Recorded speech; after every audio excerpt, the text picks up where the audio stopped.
he was a cop. A good cop. He'd never been tempted to cross the line. That is, until he met her.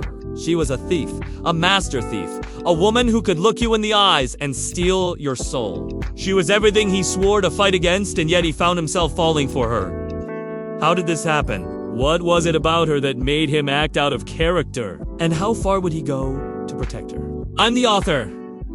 This is my story. From the moment I saw her, I knew she was trouble. Trouble with a capital T, standing there in the flickering light of the neon sign outside the bar. She looked like a fallen angel, all dark hair and scarlet dress. But I wasn't looking for trouble. I was just trying to forget. The case that had been eating away at me for months, the case that had turned my world upside down. I didn't want to think about the little girl or the man in the brown suit. So when my friend Jimmy suggested we hit the town, I jumped at the chance. As soon as I saw her, I felt a pull, an undeniable pull.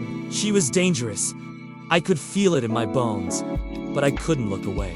And then she smiled, a slow, deliberate smile that sent shivers down my spine.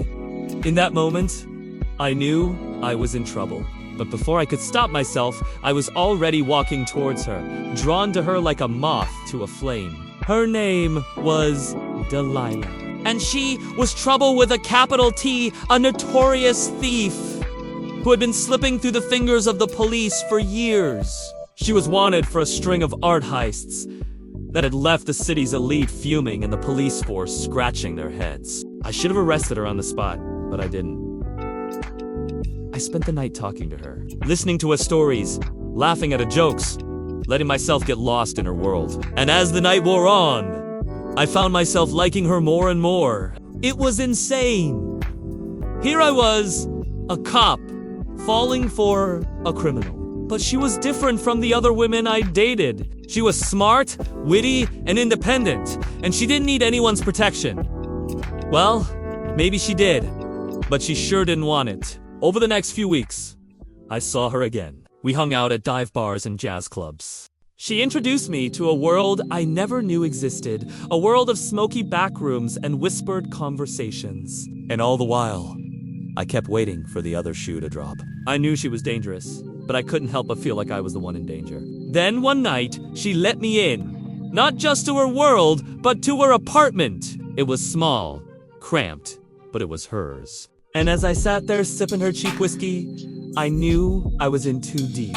I had feelings for this woman, feelings that could only end badly. The next morning, I woke up on her couch, the remnants of last night's whiskey still on my breath. I got up and left before she woke up, knowing that if she saw the badge on my hip, she would run. And as I walked away, I couldn't help but feel like I was betraying my own kind. For the next few months, I walked the line, fighting the urge to arrest her, to bring her to justice, but she was always on the run, always looking over her shoulder, and I hated seeing that look on her face. It broke my heart. Then one night I got the call. A robbery at the museum, the same museum where the priceless diamond necklace had been stolen months ago. And as I raced to the scene, I knew in my gut that Delilah was involved. When I got there, I found her getaway driver. In the struggle that followed, the driver pulled out a gun. I tackled him, but not before he shot me. I hit the floor, pain searing through my body. As darkness closed in, I saw her standing over me, her eyes wide with fear and guilt. Then she was gone. When I woke up in the hospital, I learned that the driver had been killed, that Delilah had turned herself in. I wanted to be angry, to be outraged, but all I could feel was relief. She was safe. That's all that mattered. I went to see her, but not as a cop.